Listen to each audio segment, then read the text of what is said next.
Swayam Prabha. Digital India. Educated India.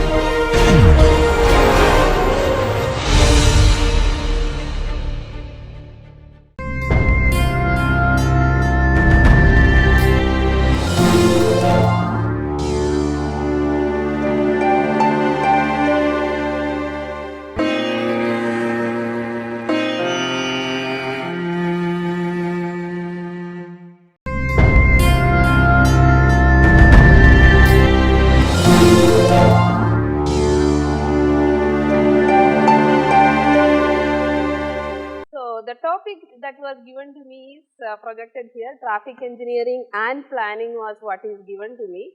I corrected it little bit to call it as traffic engineering and transport planning. Okay. Why is it so? Why did I correct it? No. Okay. You are not used to answering. So let's move on. So what is traffic engineering is they will edit whatever they don't want from here. So what is traffic engineering as per your understanding? I need answers. There is no way otherwise I can teach. Traffic engineer.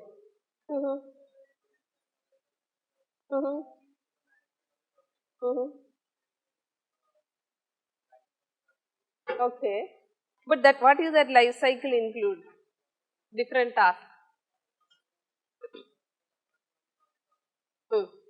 Before construction there is one more stage. Yes, planning. Then construction. Okay, good. You looked at the slides, I guess. Okay. Okay. Let's come back. So, stop. So, this is what I got when I searched in the Google pictures, Google images, what is traffic engineering. So, I see intersections, interchanges, vehicles moving, what else you see? Then there is one which is having lot of text saying traffic models, traffic control, traffic monitoring, intelligent transportation systems.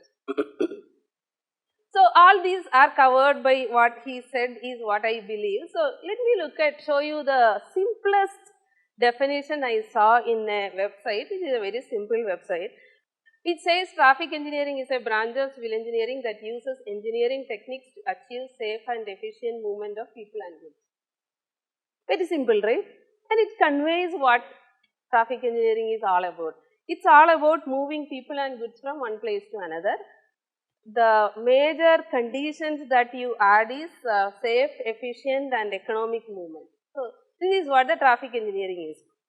And why do we do this? There are mainly three problems which we talk about. One is congestion, the other is safety, the third is pollution or emissions. So, when you say we have to design this system, we are talking about how do we address these problems. So, design the things such that these problems are minimized. And what is the problem here? When you are trying to minimize some of these, or when you look at these objectives, let me go to the next slide. So, the basic objectives you will see in any textbook, anywhere you read is like safe, efficient and economic movement of people and goods. So, what is the problem here? I have a problem in this three objectives that we are talking about. Okay. When you talk about safe, how do we make a traffic system safe? So, usually you talk about reducing speeds, right? That's how you make it more safe. But then if you want to make it more efficient, what should you do? You have to make the move as fast as possible, right? So, we are seeing some conflicting objectives in the whole process. That's the difficulty. So, we always look for the optimum way of handling these problems. How do we make them move fast enough and safe enough? But it's again, you can't say that average is good enough. We want the minimum accident. So, we cannot say 50% is good enough for me. So, that's one of the major challenges you will face when you are trying to do this. And what are all the components that we are talking about? There are mainly three components. One is what you already discussed, the infrastructure, the roadway, the railway, the airport and all those things. The second is the moving objects there, the vehicles, the train, airplane. So, that's where I am going to concentrate maximum in this discussion, because the infrastructure is something which you already have listened to in two different talks. And the third component, which is the most complex one, is the human component in it. There is always a driver, there is always a pedestrian who is involved in the system. And that component is not under your control. In the sense, it's not easy to model it into your equations or anything, because human behavior is very complex, right? So the challenge in terms of modeling this traffic movement, once the infrastructure is there, the most complex part is how do we characterize the driver behavior. For example, different people will behave differently for the same situation, right? So, how many of you have driving license? We haven't used that. Two-wheeler at least? Two-wheeler at least you have, right? So, you and your friend drives, you don't behave the same way when you have the same situation in front of you. You yourself may not behave the same way for the same situation at different time periods. So, if you have to kind of capture this behavior into your models, it becomes highly complex, right? So, these three components, each of those, how do we handle? For the other part, vehicles, if you take, even if you restrict to the roadway movement, there are bullock carts, there are two-wheelers, there are auto rickshaws, up to trucks. How do we kind of incorporate all those different types of vehicles into the design, right, for management? How will we do that? So, and what you need is finally a system which is as uniform as possible, right? You don't want different, or you don't see different roadway for two-wheelers and different roadways for trucks, right? That's correct. So, another challenge which you are going to see is you have varied components, in the sense you have different types of vehicles, different types of users, and you want to provide roadways and the system which is very uniform. So, how do we handle these challenging problems is one of the problems we will talk about. So, before getting into how do we do that, what are the classifications of these systems? So, you classify the system based on what technology you use, what service you provide, who operates it, what are all the medium. So, each of this, do you understand when I say what mode, for example, is it rail versus air versus roadway, for example. That's one of the ways. So, by mode you can see these are all the different ways in which one can commute from one place to the other. Simplest being walking, running, whatever you want to. Then there are different types of vehicles, you can, roadway vehicles, then there are boats, ships, aircrafts, all those. In some way, if you group this, you can say there are land transportation, air transportation and water transportation. Each of those have a bunch of different types of vehicles. A different way of looking at the classification is urban versus intercity travel, freight versus passenger movement. So each of these has uniquely different ways of handling. So these are all different ways of classifying the system. Now coming to the formal definition of traffic engineering, what we saw was a very simple, crude way of starting, saying that move people and goods from one place to another. Here is the definition you will see in any textbook, for example, and this is restricting it to the roadways alone. It says it's planning, design, operation and management. What he repeated is what the formal definition is. So these are the stages you will go through when you have to do a complete design or complete system development for transportation. And each of these terms, planning, design, operations, management, I will explain in one slide. Each of this is a separate course eventually. You have 2 undergrad level transportation courses which will cover all these in a very brief way. Then there are separate courses for each of these which will cover the complete details. So what's planning, what's design, what is operations and what's management? Design is what you heard little bit already from the other lectures, I believe. It talked about how do you design the permit, for example. If there is a traffic norm, how do you design the roadway? But even before designing, you have to plan the system. So why is it important? One characteristic of this transportation is you don't usually you don't make a trip just for the sake of it.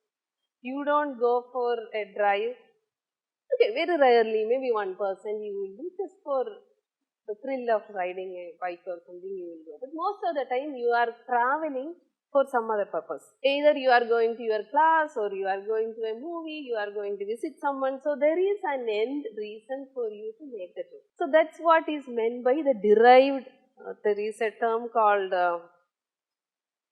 it's a derived demand. So the trip you make is related to some other activities. Most of the time it will be socio-economic related things. So the land use plays a major role in what trips happen. Correct? If it's a recreational area, the trips are mostly to visit the place. If it's a residential area, the trips are usually people want to go to their workplace or they want to go to their colleges. If it's a shopping area, people go for shopping, obviously. So each of these trip is related to the land use of that area. So the planning part kind of links the land use to the trips that you make. So when you say you want to plan something or when you want to plan a transportation system, you start with the land use of the area. So if let's say somebody says that they want to move the capital from Chennai to some other city. So you will have to design the entire transportation system there. So you will start with looking at different zones in that area. What is the land use of each of that area? Then you start planning. So how do we do that? And usually this planning and design is done for a period of around 20 years, 15 to 20 years. So the planning part has 4 major steps. I am not going to get into the details. But they are called trip generation, trip distribution, model split and route choice. So what we are saying is first you want to find out how many trips are generated from each place or how many trips are attracted to each place in the first stage. Second stage what you are doing is you are trying to say from this zone to this zone this many trips happen. That's the trip distribution step. Then you are looking at how many of those trips are done in different modes, two-wheelers, how many cars, how many public transport, how many. And the last part is which route each of these trips happen. So at the end of this 4th stage, you know from each zone to each zone how many trips happen by each mode through which route.